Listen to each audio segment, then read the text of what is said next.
The long-awaited sequel to Doctor Strange was originally expected in May 2021, but because of Corona, is now scheduled for release in March 2022, about 5.5 years after the first. Since that film, we've seen quite a bit of this character popping up here and there, and personally, I've grown to like him more. Given some of the other news around this film as well, which we'll discuss in a second, I'm actually very excited about this film, and it's one of the MCU Phase 4 projects that I'm most looking forward to. So, today I'm talking about what I'm hoping to see in Doctor Strange in the Multiverse of Madness. Let's get into it.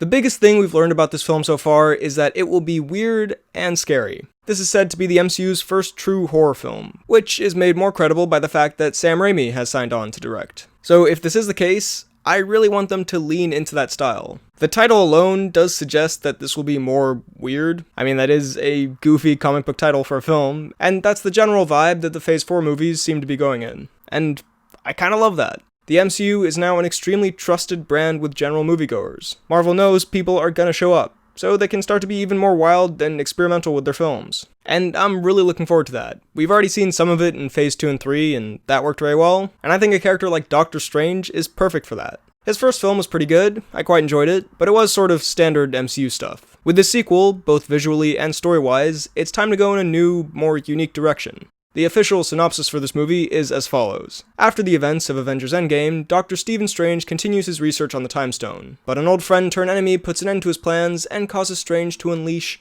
unspeakable evil. So from this, I'm assuming this film is going to loosely follow a similar structure to Thor Ragnarok, where there's a smaller confrontation towards the start, and then the hero is sent off to a new environment that they're not totally familiar with or comfortable in, and adventures ensue. Obviously, the friend-turned-enemy is Mordo, who we'll talk about a bit later, and I imagine unleashing unspeakable evil, and this is just a guess, will be accidentally releasing Nightmare from the Multiverse, I suppose, who will be the main villain in this. And then following that, Doctor Strange either has to go into the multiverse and through different dimensions to stop Nightmare, or Nightmare traps him in there and he has to find a way out. That's kinda how I see this going. This would create the perfect opportunity to lean into the horror and weirdness that I was talking about before. If you're in a multiverse full of crazy dimensions, visually speaking, you can be very creative with it, as we saw in the first film, and then story-wise, yeah, you can have lots of tense and horrifying scenarios. Nightmare, specifically being the villain, can also lead to lots of horror elements being incorporated, especially if he has an effect on the dimensions that Doctor Strange is in the multiverse. In addition to more mystical, supernatural worlds, there could be dimensions that are similar to the MCU we know, but tweaked in some way. A world where Hydra's taken over, or a Marvel Zombies world, or any number of other creative ideas for alternate versions of the MCU. I do realize that that is basically the premise of the What If series, but I'm sure there are ideas and concepts that won't be in that could be worked into this if they wanted to. There are so many possibilities here. I'm trying not to get too excited for this film based on what I've been talking about so far, because we don't even really know if the movie will do that yet. This is just my prediction, and what I hope it'll be, but I can't help but get a bit excited. This could almost be like a road trip type movie, through different dimensions and mystical challenges, albeit probably darker and more frightening than a typical road trip type movie. Overall, my point is here, the first film did a good job of establishing this character in a fairly standard MCU movie. Since then, they've started to get a bit weirder with him, and now with the premise for this film, it's the perfect time to set this apart from other MCU movies. Whether that's with it being more of a scary film, or a weirder film, or both. I want this to really stand out in the MCU, like some of the other films that Marvel has made that have dipped into other genres.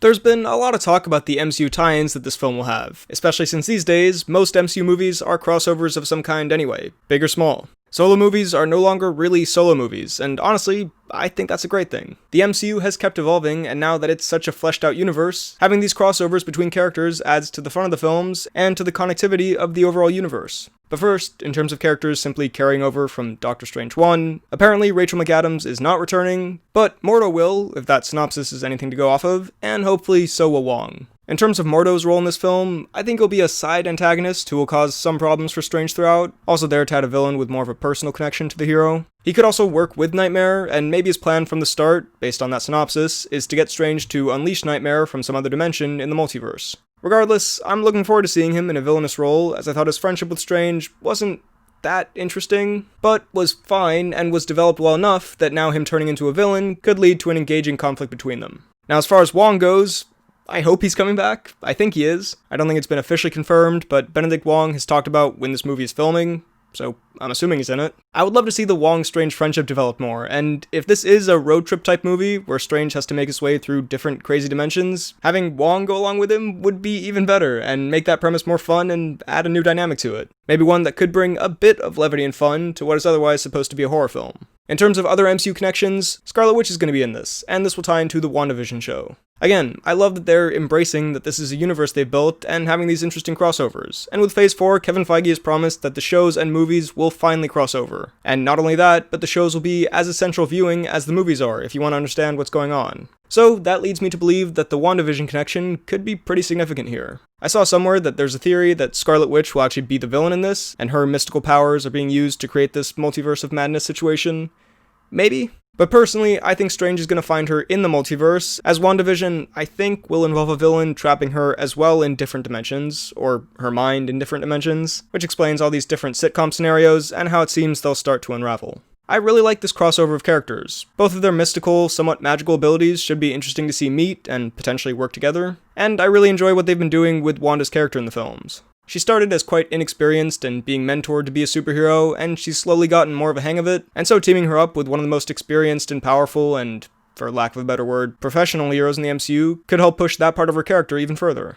And then the other MCU Disney Plus show this will tie into is Loki. I don't know if we'll actually be seeing Loki in this, because I feel like they would have announced that if we were. Maybe a little cameo, but I don't think he'll play a major role. Instead, I think there could be some kind of tie-in to the group that has caught Loki, as we saw in that teaser. The Time Variance Authority, who deal with time travel problems. Since in Endgame, time travel meant going to different dimensions, that Loki, and what's going on in that show, is in a different dimension, and that show will deal with time travel, which again deals with dimensions, and so you can see how this could all tie into Doctor Strange and the multiverse. To be clear, yes, these are a lot of assumptions being made here based on very, very little info. But yeah, again, I would love to see even a small tie-in here, and it'll be especially satisfying to finally see some crossover between the shows and the movies, which I've been waiting for a while.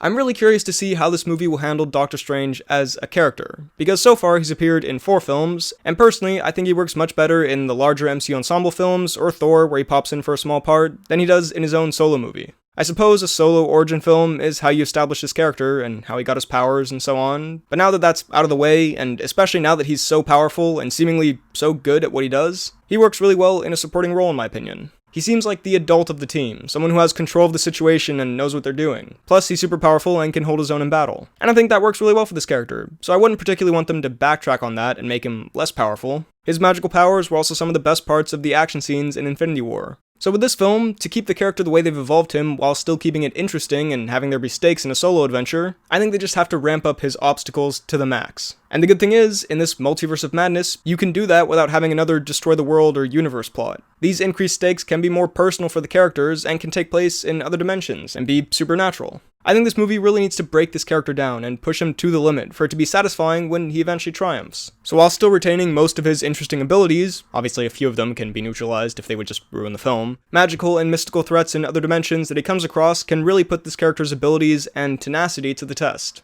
So, those are my wishes for Doctor Strange 2. What do you want to see here? Let me know all of your thoughts down below in the comments. While you're at it, be sure to like this video, check out my Instagram and Twitter at BHL_Hudson, check out this podcast I do with a friend of mine where we talk about movies called The Poorly Planned Podcast, and subscribe for more videos like the one you just watched. Thanks for watching, and I'll see you next time.